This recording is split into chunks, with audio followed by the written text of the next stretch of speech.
I also really, really have enjoyed the first couple episodes of Big Shot that I've watched. So congrats on that. Thank And you. I Thank guess you. just first things first, can you just talk a little bit about your character of Holly and where she kind of fits into the grand scheme of things here? Yeah. So I play Coach Holly. She's the assistant coach to the basketball team at Westbrook School for Girls.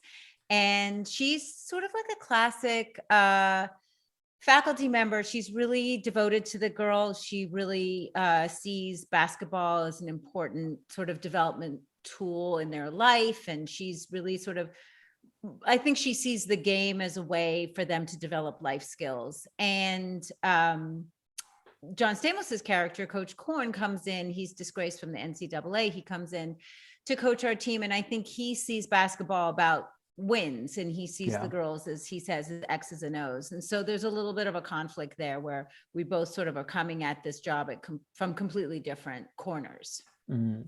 And for you, were you an athlete yourself in high school? Did you kind of get to tap into that a little bit by being on this show?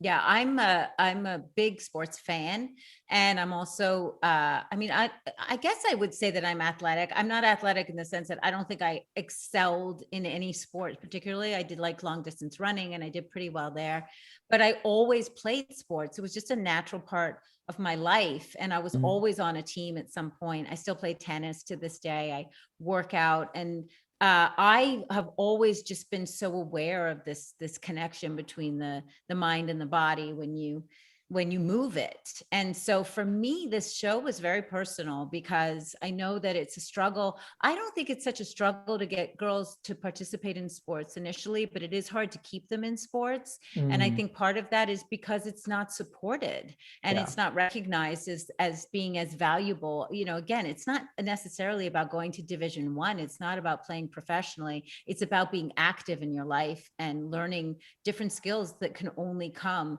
from being a part of a team. I was going to say, I feel like a lot of sports shows and movies generally follow male teams as well. So this is something finally, and it's refreshing, albeit delayed.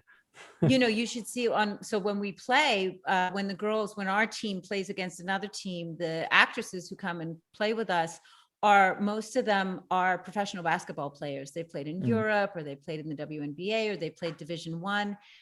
And there's something about being an athlete or being athletic where their relationship to their body is so different than how women are conditioned to relate to their bodies. And they are so powerful. They're so grounded. And I think if we can promote that notion, I think we could have a really positive impact. Yeah. And now I spoke to some of the girls on the team, and I think a great. lot of them said they had the really like fake it till you make it approach to this show. I think by the end of it, they pulled it off. They've done great. And look, it is called acting for a reason. I mean, I always say, like, I'm not a Viking, but I play one on TV. There's nothing wrong with faking it till you make it. But I think over time, what was kind of amazing is there is always kind of this life imitates art thing that happens on a show. And we really did become a team. I mean, we felt like a team. And I think at first when we put all our uniforms on and I put my tracksuit on, it felt a little goofy. And then over time, it felt really natural and like, oh yeah, there you are. Oh yeah, there you are. And that was a cool development.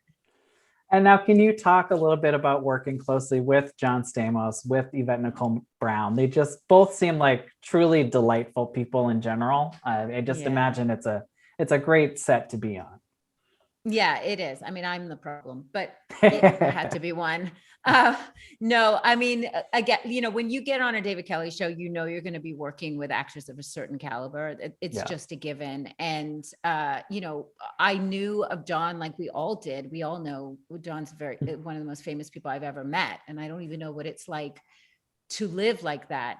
But let me tell you something, on set, he is the hardest working of all of us. He is relentless in his standards and his expectations, and for himself and for the show. And, we owe him a huge debt of gratitude because he is tireless in his determination to make this show as grounded in something that's going to matter to people as possible. And it's always fun to see somebody that successful, that renowned, to understand what their relationship is to their work. And he's truly an artist. And then of course, Yvette, she's, exactly the same. I mean, you don't get that deep into this industry if you're not a quality person. She's a phenomenal human being. She's obviously an incredible advocate for so many issues, but she's also got an enormous heart. And it's really cool to see her in this role because she plays my boss, and she also plays my close friend. And so there's all kinds of interesting dynamics that come up, and I feel very honored to work with her. She's wonderful. And can you just talk a little bit about your character's arc throughout the season? Where we see her at the beginning, and maybe tease where she goes as the show goes on. Yeah, so when we meet Holly, she's really excited about the arrival of Coach Korn. She's passionate about basketball. She thinks that it's going to be a lot to learn. She thinks this is going to be a really great opportunity for the girls. And then I think as she sort of shadows him willingly over time, I think she comes to realize that she has a lot to offer, and that maybe she's been sort of minimizing her own potential, always sort of assuming that she wasn't developing skills that were just as significant as his. And he, in truth, is supportive of that notion, but through his support, they kind of create conflict, which is nothing ever happens quite the way you think it's going to happen when you work on a show like this, which is, of course, what keeps it interesting. And I mean, has that arc, is it something that maybe you can relate to as an actress too? Just, maybe not fully, maybe sometimes self-doubting yourself, or not committing maybe as much as you. How much time do you have? Let me get comfortable. I can definitely relate to it as a woman, for sure. For sure. And I think, I get to my age, and, there are blessings to getting older. There really are. And some of them you do get more comfortable with yourself. And now I look back and I see so many moments when I could have stepped into something, when I could have asked for something, when I could have offered something. And I was limited for many reasons. Some were gender, some were cultural, some were just personal. And that's why this show is extremely important to me, because you almost feel when you get to my age, you're like, okay, it's too late for me in some areas, but we can't let another generation of women go by without being able to access their own personal potential. It's just unacceptable. So it's really fun to be able to kind of stand in as that kind of guide for these characters.